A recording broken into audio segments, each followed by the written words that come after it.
Property tax increase to help close a gap in the city budget. Mayor Murrow Weinberger says that hike is needed to pay for public safety improvements. But our Catherine Huntley, who's outside City Hall tonight, found out that's only one factor in the growth of city spending. Explain this for us, Catherine. At Darren and Kat, the general fund budget has increased 55% since Mayor Murrow Weinberger took office in 2012. Now, much of those increases have happened during the pandemic.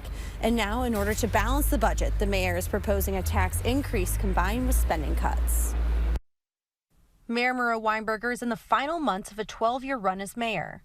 His final budget includes a proposed 3-cent property tax increase that would equate to around $150 for the owners of a $500,000 home. The mayor also wants to raise the hotel portion of the gross receipts by 2%, apply $1 million of one-time funds, and look for $3 million in cuts to city departments other than public safety. We worked very hard to make this increase request as small as possible. The mayor says the tax increases are needed to offset budget pressures from soaring inflation, the loss of pandemic relief funds, and growth in city government, including the creation of 3 new departments and big investments in fire, police, and police support staff. I think it would be irresponsible to stop those investments when we are continuing to see the challenges we are right now. Former Republican City Council President Kurt Wright says with taxpayers also facing a huge school tax increase, the mayor needs to find more to cut from the municipal budget. Affordability is probably the #2 issue after public safety and policing issues. The gap's closing, I think, because it's becoming so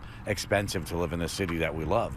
So I think they need to honestly redouble their efforts and see if they can squeeze more than the $3 million out. Here's a look at how the general fund budget has grown. When Weinberger took office in 2012, it was $65 million. By 2021, it had grown to $78 million.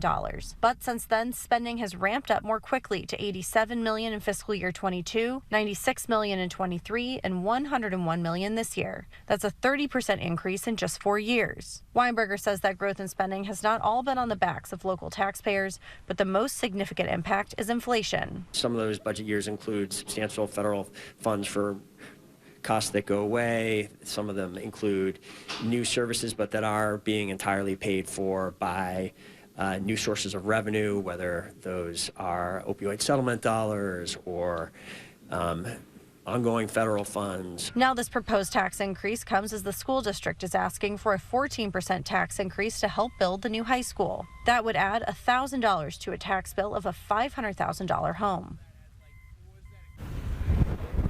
Now, the mayor is presenting this proposed tax increase tonight at City Council, but the council will not be voting on whether or not to put it on the ballot until next week. But there is another large potential ballot item which has brought many people out to City Hall. I'll send it over to my coworker reporter Lucy Kale right now, who's inside City Hall, and will tell us what that's about.